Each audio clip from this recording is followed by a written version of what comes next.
So, Chris, can you tell us about the state of democracy these days? State is not great, but that doesn't mean there's not cause for hope. But I think um, you know the challenge that we face is that most of the folks in the United States or even some other kind of democracy, I think that one of the interesting things that's happening right now is that it's not just the United States that's having some difficulties with the democracy.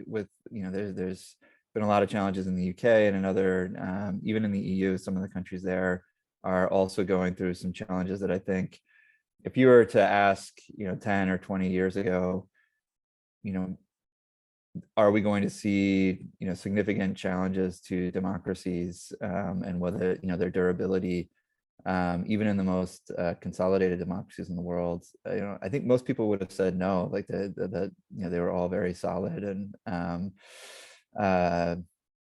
that there wasn't a whole lot of opportunity for them to, or not that there wouldn't be opportunity, but that there wouldn't be as much of a crisis as I think that we now find ourselves in. And part of the reason for that is that, at least among scholars and experts, there was this sense of history kind of moving in one direction, and that kind of countries over time, history ebbed and flowed, but that over time, countries would become more democratic, the world would become more democratic, and that viewpoint actually got a lot of credibility when I was actually the age of I think many of the folks on the call. The Berlin Wall fell, the Cold War ended, and the kind of early and mid 90s were this period of rapid democratization around the world, and it just seemed to confirm, to everyone that this was kind of the natural order of things, or would be the natural order of things going forward, that countries would eventually move towards democracy. And that became, I think, kind of the dominant narrative, certainly throughout my youth and education, just that democracy was stable and that more and more countries were going to be, and societies would become democratic. I think what we miss is that this history does ebb and flow, and that, de-democratization is just as much a reality as democratization. And now in the United States, I think we find ourselves at a real crossroads, where there are significant elements of our democracy who are seeking to use the levers of democratic institutions to undermine the notion of democratic rule. That's something we've seen happen elsewhere, and we're beginning to see that happen here as well. I think most notably in the last election, and the kind of riots on January 6th at the Capitol building that followed. That's just utterly unprecedented within American history, and it's something that should be concerning, I think, to every American. So I'm happy to go in more detail there, but I'll leave it there for now. Well, now that we've set the scene, can you tell us a little bit about the elements of a democracy? What do we need to have one? What might we be in danger of losing? What are the pieces here? So that's a great question, and I think one that not enough people ask. I think, again, because a lot of folks just have this common sense of, democracy is democracy. You don't really have to worry too much about how it functions. The one way of looking at democracy is to look at it just in terms of the institutions. So, if somebody has a vote, then that's a democracy. And that was kind of, I think, the way that when I was growing up, democracy was probably most easily defined, was if everyone in a society had a chance to go to the ballot box and pull a lever or vote in some way for who their leader was, then that was kind of a good indication that there was a solid democracy. And then what's happened over the last kind of 20 or 30 years is that we've actually seen the rise of something called, there's a number of different names for it, but competitive authoritarianism is one of them. And the idea is basically that authoritarian regimes have actually learned how to use the the ballot box to their favor, where you'll see a lot of authoritarians around the world now actually institute elections, and they do it kind of knowing that they have all these other levers that they can pull in society to get people to vote for them, and then they actually find elections to be useful for them because it signals to everybody just how strong they are, that they can get 90% of the people to vote for them or whatever, and that's kind of what you see in Russia with Putin. I don't think anybody would say that Russia is really a democracy, but they do have elections, and it's been a challenge, I think, to the common sense notion that if you're able to just go and vote, that you live in a democracy. And I think one of the things that's come out of that is that there's actually the way that I think about a democracy, and I think others do now, is that there needs to be accountability, and there needs to be the opportunity for the ruling party to be overthrown by the will of the majority of the population, right? So then there needs to be a viable opposition party that can be voted into office over the ruling or incumbent party. And that's kind of a little bit more of an elaborate way of defining what a democracy is. And then on top of that, you also need a rule of law, court system, judicial system that can provide accountability, so that if the rights of you or I or any other individual, the government starts to, or the ruling regime starts to infringe on those rights in some way, that there's a court system that can overrule the rulers, so to speak, and ensure that you have due process under the law. And I think those two things, kind of being able to vote the ruling party out of power, and then also being able to go to the courts and have your rights upheld regardless of what the ruling party thinks. Those two are probably the kind of most important elements of a democracy right now, that I would say, because those two things are not what you would see in Russia. For example, you're not going to go to the ballot box and vote Putin out of office, and if Putin does something to you, you're not going to be able to go to the courts to kind of get your right to free speech upheld or anything like that. Whereas in a democracy, I think you would. One of the way I learned about the January 6th insurrection, which you mentioned, is sort of a very tipping point in some ways in this country. I was actually debating one of the students on this call, preparing for a tournament. We were mid-round, and Zara said, "Hey, we hear some folks outside our house heading to the Capitol." So what has been the impact of this more structurally? We have hearings on TV now, and that, what's the fallout here? Oof, I think the fallout is something that we are going to be dealing with for quite some time. That said, just how bad the fallout is, I think, really depends on what happens in the next few years. I think there's one path where we provide some form of accountability to the people who perpetrated January 6th, and it becomes clear to other would-be kind of dictators or tyrants that that's not really a viable option for them to pursue. There's another path where there aren't really any consequences for what Trump and his supporters did, and then it becomes a normalized part of American politics going forward, and that's much harder to recover from. And so the January 6th hearings, I think, are really just unbelievably important for American history.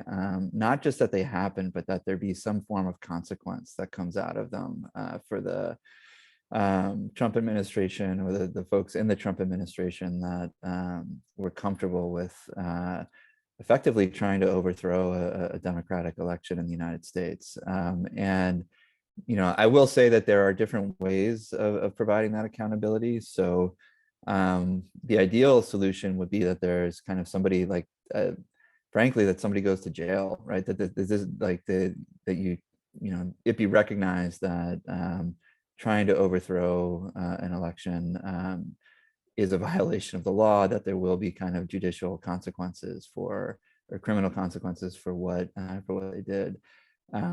There's also a lesser form of accountability. You know, I'm not convinced that January 6th is going to result in some kind of prosecution of Trump or those close to him, or the January 6th hearings rather. But I do think one thing that's already come out of it that's been surprising to me, and I think is actually a really good sign, although I don't want to give him too much credit, is that, you know, Rupert Murdoch, who owns the New York Post and the Wall Street Journal, and is one of the major influential figures within conservatism in the United States and around the world over the last 30 years, kind of came out very publicly against Trump. And it's very hard to see how Trump would win in 2024 if he lost the support of someone like Murdoch. And to me, it's kind of the lowest bar of accountability is for someone like Murdoch to say that Trump is not going to be able to run for election again, or that he wouldn't have his support. But I think that at least is an indication that we're beginning to see at least some consequences for what Trump did. That said, I think there needs to be a lot more, just so that whoever succeeds him within the Republican Party, whether that's DeSantis or Hawley or someone else, that they that they recognize that trying to replicate what Trump did with the machinery, the political machinery that he built, is not going to be a viable long-term option for their careers. That's ultimately what we need, and I think whether we get that is still a bit of an open question, unfortunately. You've mentioned the judiciary several times. Can you tell us, especially for those who may not have had a civics class yet, sort of what the judiciary's role is and why we're a little more concerned than we were before? Yeah. So, and for those who haven't had a chance to kind of explore this in detail yet, we have the three kind of branches of government, and at least in the United States, and we've got the executive branch with the president, we have Congress, which makes laws, and then we have the judicial branch of our government. And I think our kind of the founders of the United States, in my view, got a fair amount of things wrong. But one of the things that they did get right was trying to divide power equally among those three branches, so that no one branch would have too much power, and it would be distributed fairly evenly across our political institutions. And the reason they did that was actually to try and avoid the outcome that we almost saw with Trump, where there's kind of a ruler who views himself as being above the political institutions we have and above the law. But the role of the judiciary is really to step in and say, if Congress kind of passes a law that's blatantly violates the Constitution, or if the executive office begins to take away some of the rights in terms of how they execute their policy agenda of Americans, that the courts can come in and say, actually, no, you guys are doing it wrong. You're abusing the power. You've been given a lot of really important powers, and you're actually beginning to abuse them. And the value of and importance of an independent and free judiciary really just cannot be overstated in a democracy. They are kind of the final check on folks that we have to run a society as big as the United States. You do need to give somebody a fair amount of power, and that's that person in the United States is the president. But they also need to have that power checked in some way. And the judiciary is one of the most important ways that we check the power of the president. And historically, that's been a function that the task that they've been up to, they've been equal to that challenge. And I think the question going forward is whether or not the court will be able to continue playing that role over the next 10 or 20 or 30 years. And I think it's going to be one of the really big important challenges that we face within the US in the coming decades. But hopefully we'll have a judiciary that upholds the rule of law, and that does provide meaningful accountability to the rulers that we have to give so much power to. Chris, I got two more big questions for you, and then I want to hand this over to our scholars here. Number one, you've talked about accountability and enforcement a little bit today, and seems like a lot of the accountability and enforcement mechanisms in a democracy are just norms, or the fact that everyone generally would be mad about stuff. How much of our system is just a house of cards of that's how it's always been, and a handful of important figures told us so? It's a good question. I think norms are always going to be important, because there's no way that you can kind of rule. There's no way you can write down all the things that are important all the time. You can't kind of write down every scenario that might come up and what people should do in those scenarios. But and therefore we kind of need to rely on individuals to to uphold the norms that they've inherited from other folks who are the kind of norms that they've been given in society and throughout their training are that's kind of been the bedrock, I think, of a lot of certainly like something like the court. Just some of the norms that they've had over the years have been pretty vital. Same with the presidency, right? Like just the norm that you don't overturn or seek to overturn an election. They're kind of above the law in some sense. Like there's no real great way constitutionally to prevent exactly what Trump tried to do. And so it's really incumbent upon individual leaders to have a bit of a moral compass and recognize that it's for the better of society that they put their own ambitions aside and do what's best and what's right for our institutions and our population. I do think that we've got a fairly robust set of institutional mechanisms to try and counter abuses of power. We have, our set is probably a little bit more robust than some other countries, but it's still, over time, you do need to rely on norms and just kind of the ideals that people aspire to, as opposed to just the letter of law. And that's something that I think we've found out in illuminating detail over the last few months and years, and hopefully we'll be able to kind of reinvigorate our society with a sense of the need to uphold those norms going forward.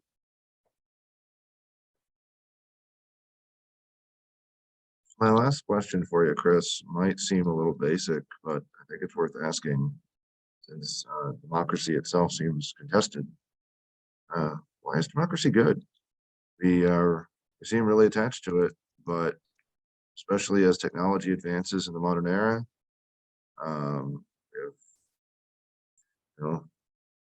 entire virtual spaces opening up that don't have national governments in the way we think of them.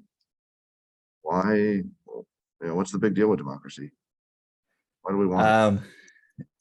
Yeah, well, I think we want it because it's the most, for all of its flaws, it's still the most fair government that I think we can come up with, in terms of everybody having a voice in being able to select the leaders that you have to live under, right? There's any society as big as the United States, you're going to have to make decisions collectively as a society about how you want to live and how you what rules you want to live under, and what that means is you're going to need to have leaders of some kind who make decisions on behalf of everyone. It's a lot of power to give to somebody, and in authoritarian regimes, like the people who make those decisions just have the power and can kind of force the people that they rule over to go along with the decisions that they make. And it's a pretty brutal,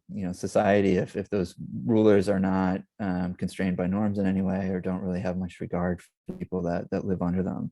The value of democracy is really, if we do it right, we get to choose who our rulers are, and if they begin to not reflect what the population wants to do or what citizens want to do, or in the worst case, if they actually begin to oppress and abuse their power and oppress the citizens that they rule over, we can kind of hold them accountable and get them out of office by virtue of our vote. And so there's a reason, 200 plus years ago when the United States was founded, that the elections were seen as such an important part of what we were doing, and that the kind of distribution of power through the judiciary and Congress was so vital.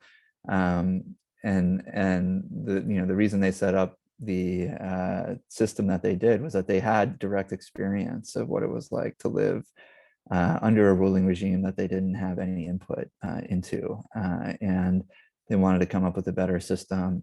It was certainly imperfect the way that they did it, but they wanted to come up with a better system that would allow them to have, more citizens in the society to have say over who their rulers were actually going to be. And I think over 200 years, I think it's very easy to take for granted just how powerful that is and how important that is. But hopefully, many of you will get the chance to travel over your lifetimes, and if you're able to travel, or if you do travel to countries that are not democracies, I think it'd be, I've been fortunate to have a few experiences like that. And one of the things that you leave, like, for example, I've been to China a few times, and when you leave, every time you leave, you just have this immense gratitude for living in a democracy, that you have at least some form, however imperfect it is, of expressing your voice, and of having input into the folks that rule over you, and being able to decide who those people are. And again, we've got some challenges to make sure that voice stays intact, and that we our ability to hold our leaders accountable remains over time. But if we can get it right, it's a really powerful form of government, and one that we should still aspire to, despite all of its flaws.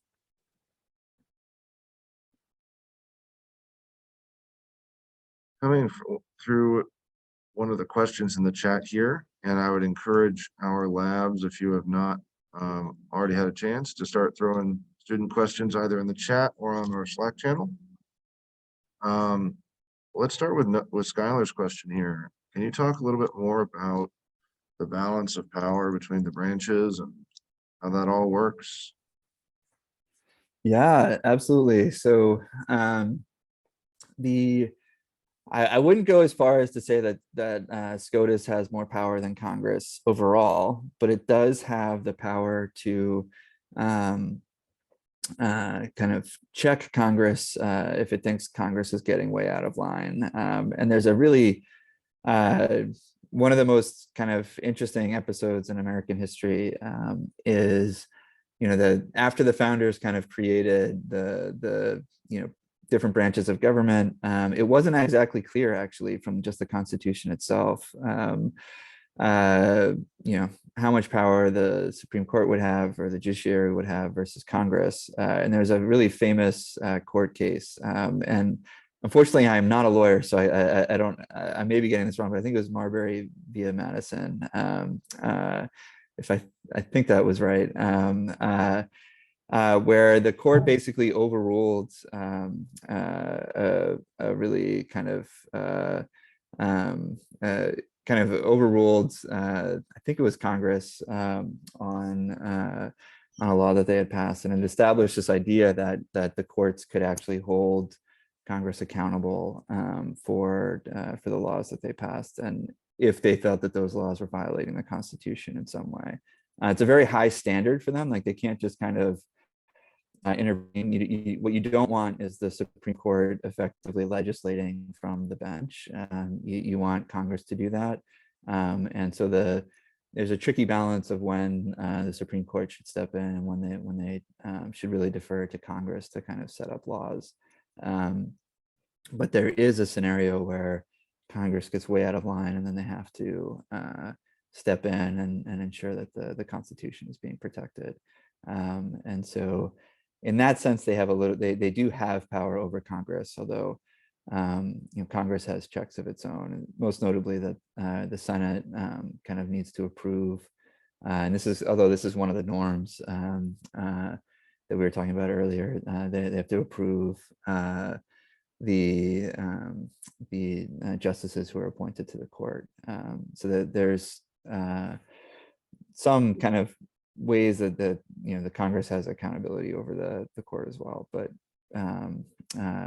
so it's kind of a, by design, it's not, the Supreme Court is not necessarily more powerful than Congress or vice versa, but there are cases where they can where the Supreme Court can overrule Congress. Well, Judy wanted to confirm that it was Marbury versus Madison. Ah, thank God. Our resident lawyer in the house here. On the subject of the courts here, the courts made a lot of very controversial rulings in the last cycle. Could you touch on the impact of some of those a little bit, and also more broadly this question of public trust in some of these institutions? If an institution of government keeps going and doing things that people don't agree with, but there seem to be institutional barriers to changing them, what happens when that keeps occurring over and over again? Yes, that's kind of the big question. So one of the things that's happened over the last few years is the court has effectively been the composition of the court has changed pretty significantly, and we now have a Supreme Court with a majority, or kind of you can define it as like 5-4 majority of fairly extreme, in my view, fairly extreme conservative justices. In other cases, you could even define it as 6-3. But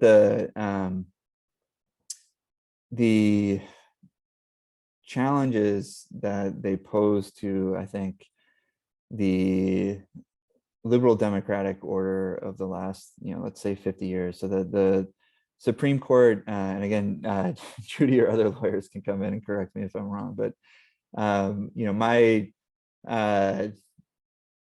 my sense of the Supreme Court is that a lot of the rulings that we've lived under, just kind of the liberal order within the United States that we've ruled under, where individuals have a certain guarantee of civil liberties and political rights, that may not necessarily be enumerated in the Constitution directly, but the court kind of in the 1950s and 1960s issued a set of rulings that basically extended the constitutional protections that individuals have to cover things like abortion, or to cover individual privacy, or to cover things like sexual orientation, etc. Those were not in the Constitution, but the Supreme Court, about 50 years ago, began arguing or deciding and ruling that those things were covered by, those rights were covered by the Constitution, even if they weren't explicitly spelled out. Usually they kind of, I think, relied on the due process clause of the 14th Amendment, that individuals can't be deprived of certain liberties and rights without due process. And that's kind of the, certainly when I was growing up, like there was no question about some of these rights. I think over the last 40 or 50 years, there's just been a sense that this is kind of a bedrock part of American society now. And what I think was missed was, there was this whole movement on the conservative side to push back against the extension of those rights, that that the Supreme Court in the 50s and 60s had been too aggressive, and that was kind of a departure from the kind of society that they wanted to live in. So there was a real grassroots movement to begin stacking the federal courts and eventually the Supreme Court with justices who kind of had this view that the Supreme Court had gone too far in the 50s and 60s, and that these rights in particular, starting with Roe v. Wade and abortion, that those rights would need to be reversed. I think 10 or 20 or 30 years ago, I think there was a sense that, the Republicans could do all the, they could try as hard as they wanted, but those rights were still pretty firmly entrenched by the Supreme Court. And I think there were kind of two things that happened over the last 20 or 30 years, even as it's become more and more apparent that that may not be true. That I think looking back, I think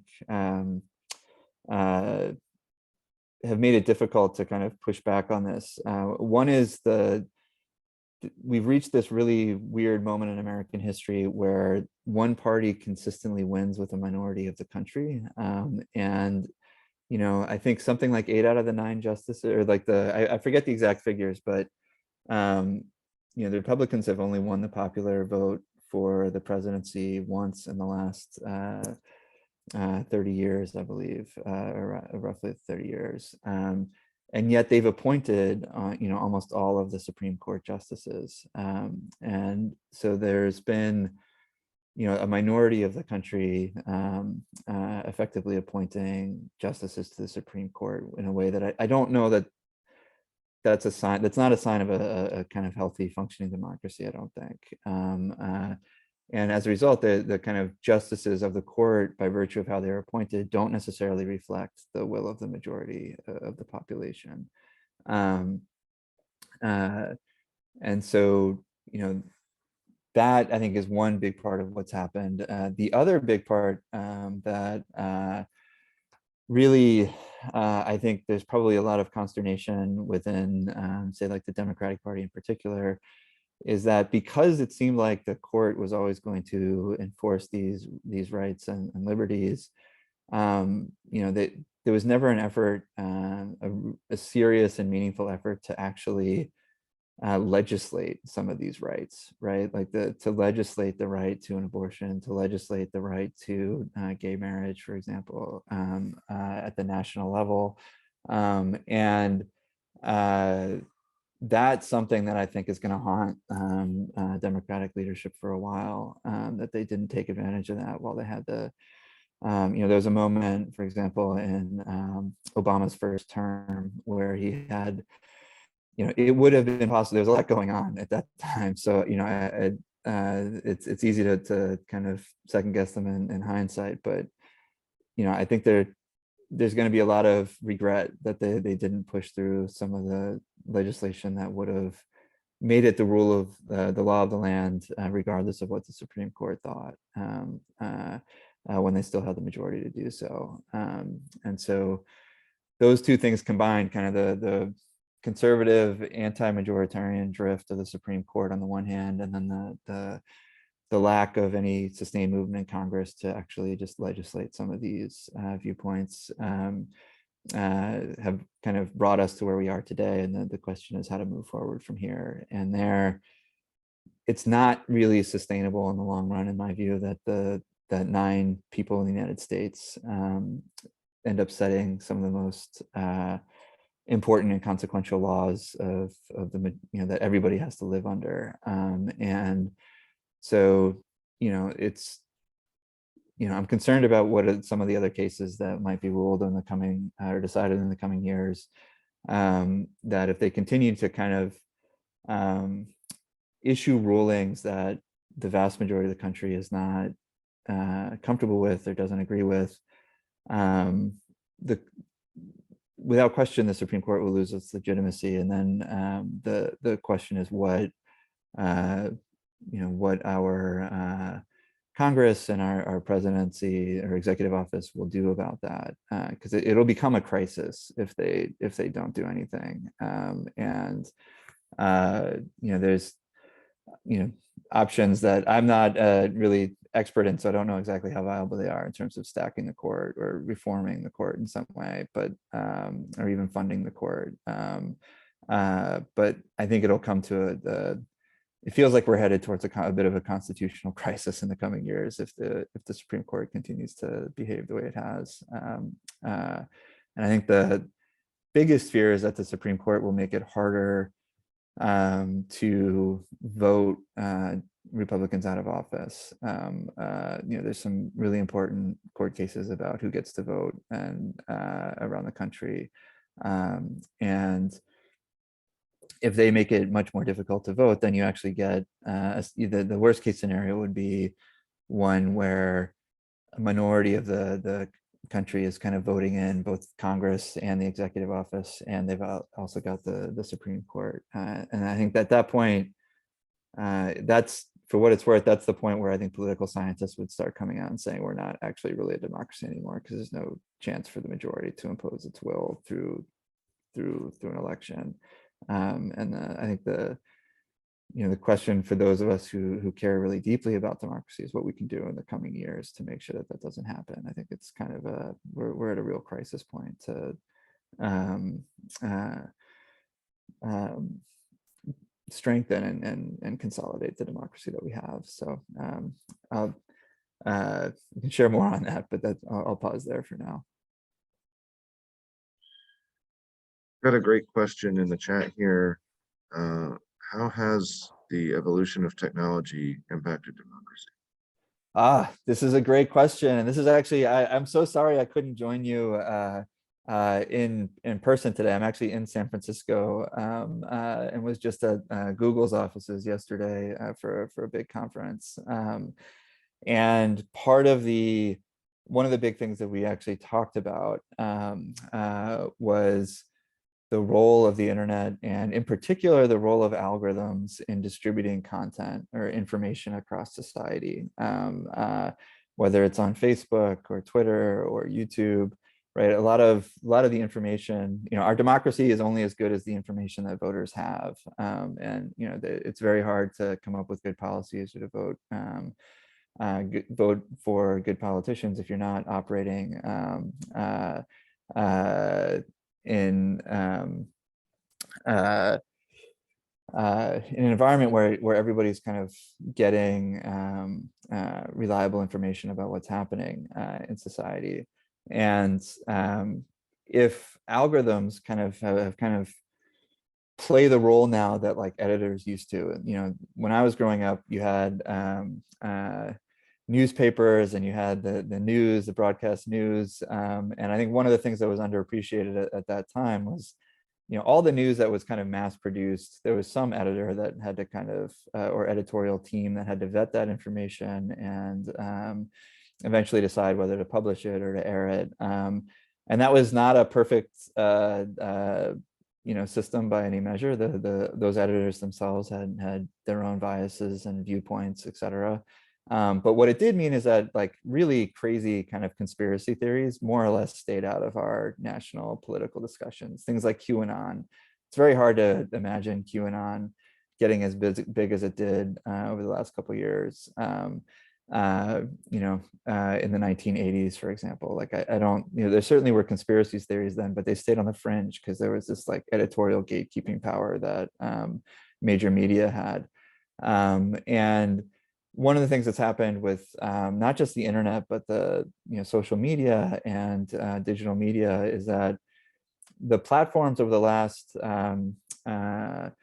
let's say 10 years have had to switch how their algorithms work. So when Facebook first started, for example, you'd log in and you would just see this feed of like, it's reverse chronology, right? Like whichever your friends most recently posted something, that's what you would see. Blogs work the same way. And then they discovered that as those kind of social media sites grew exponentially, which meant that they just had too much content to be able to feed somebody in a compelling way. If you have 1,000 friends on Facebook and they're all posting 10 things a day, which cat photos to show you is a challenge. And so they had to start developing algorithms to sort through everything that they could potentially show you, and that you wouldn't have time to sift through on your own.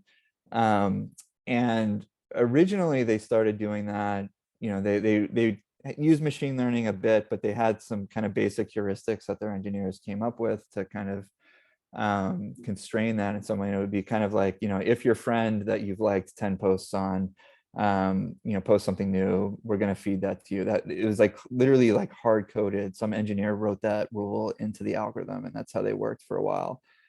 And that worked okay, but that also didn't really scale to very well. And so what happened about 5 or 6 years ago was there was this a lot of breakthroughs in what's called deep learning, and you started to see the development of what are called deep learning recommendation systems, which are systems that take basically 2 giant spreadsheets, one spreadsheet of just every user on a platform and what the platform knows about that person, where they live, their age, etc. And then another spreadsheet, which is, one row for every person and then one column for every piece of content on the entire platform. And whether or not, within that spreadsheet, it's a 0 if that person didn't like that piece of content, and it's a 1 if they did. And they took those 2 spreadsheets and basically, rather than having engineers kind of come up with a good way of recommending content, they just handed those 2 spreadsheets off to this deep learning system, and had it decide what the best way of recommending content would be for a given user, with the goal of trying to get people to kind of click on things or stay on the site for as long as possible. And what that meant was the algorithms became very compelling and very engaging, almost addictive. But the problem was that the algorithms were kind of learning that the best way to keep a person on the site was to feed them the most sensationalized or most extreme form of content, and to kind of evoke or elicit the most powerful emotions that we have. And so, on the one hand, some of that could be good, right? If your kind of cousin has a baby, the algorithm learns that those kind of things are things that people want to know about and hear about. But on the other hand, it can also be really bad because it can kind of, content that's designed to make people angry or to get people upset, or to be really outlandish also does really well with people. And our algorithms kind of learned that kind of content was much more successful. And there was no gatekeeping for, like, if you go back to the QAnon example, you could kind of put out these like really crazy ideas and people would engage with them because it was so much more interesting than just kind of a boring picture of what you ate for lunch, for example. And as a result, some of the kind of more outlandish ideas about politics and society, many of them even just straight up conspiracy theories like QAnon, began to really flourish. And they did so on the backs of kind of algorithmic amplification. And that's something that's, conspiracy theories and misinformation have been around for a while, but they haven't really been amplified in this way before, because, in the past, we've always had editors to try and catch and sort out or sift out that kind of information from getting mass scale. But now anybody with an internet connection, if they produce the right kind of sensational content, no matter how crazy it is, can start to reach tens of millions of people. And that's kind of the new piece of technology. And it's, the impact on society, I think is very, in my view, it's very evident. I mean, the fact that we had, not to keep going back to January 6th, but the fact that we had like this like half naked person with horns on his head in the chamber, in our chamber of Congress. I don't see how that image, I don't think you get that image without kind of social media and the role it plays and kind of allowing somebody like that to develop the views that he developed over the course of the last 3 or 5 or 10 years. Like that's just, I find it kind of incomprehensible to think about like how that perspective would have gained so much momentum in a pre-social media era. And Chris, we could talk about this question all day because both very important and very timely. I think we have time for one more question here, and then I want to throw it over to Norm for a few words. We've got a few questions in the chat talking about how is the government engaging with cybersecurity?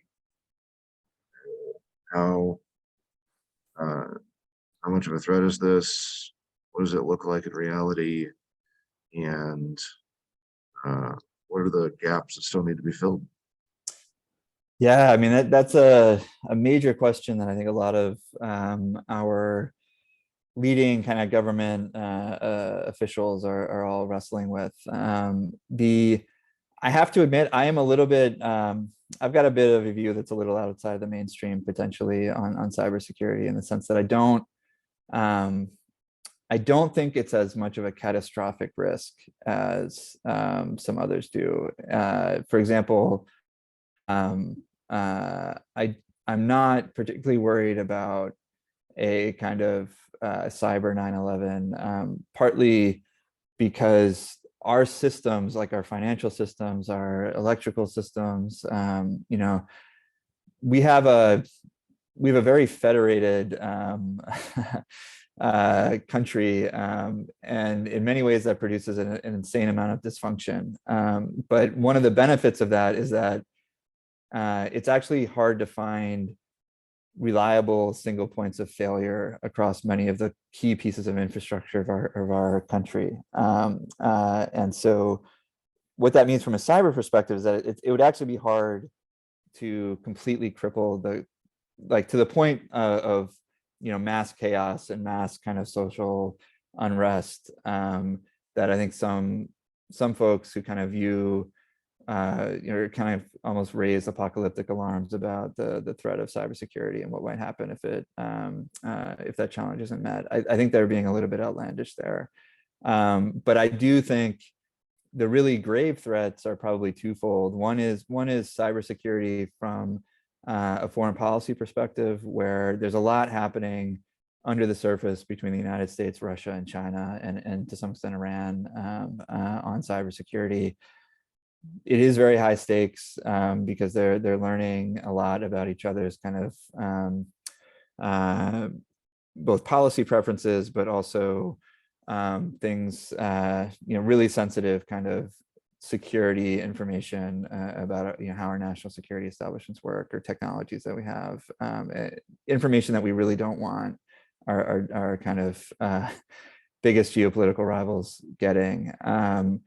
That is a significant threat. And if there were ever kind of you know, a conflict, say, you know, there's a lot of talk about a conflict around Taiwan right now. And one of the worries I do have in the back of my head is just with some of the cybersecurity concerns and some of the information that China has stolen by virtue of cyber threats, exactly how that conflict would play out. There's some wild cards in there, because we actually don't know if all of our systems would work, because they could potentially hack them in a way that would be really detrimental.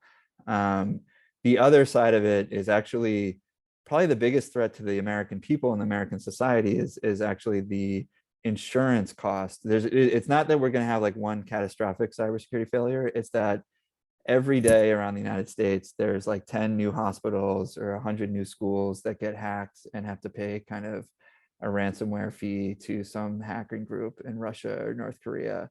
And individually, those don't really kind of pose a major threat to American society. But what they do is actually raise the insurance costs for a lot of our really important civic and public institutions. The cost of defending against cyber attacks have kind of gone up, I think something like 100-fold over the last 20 years. And if that trend continues, we're going to reach a point where it's really just not possible for some of our most important infrastructure providers to continue operating, whether those are, you know, hospitals or schools, and or even you know, universities. And so that's where I think it's really not sexy, and it's not as glamorous as kind of some of the other kind of really spectacular kind of concerns around cybersecurity, but it is a real threat in the long run, and one that I think we need to pay a lot more attention to. Well, Chris, thank you very much. I have enjoyed our conversation today, and I'd love to throw it over to Norm. Thanks, David, and thank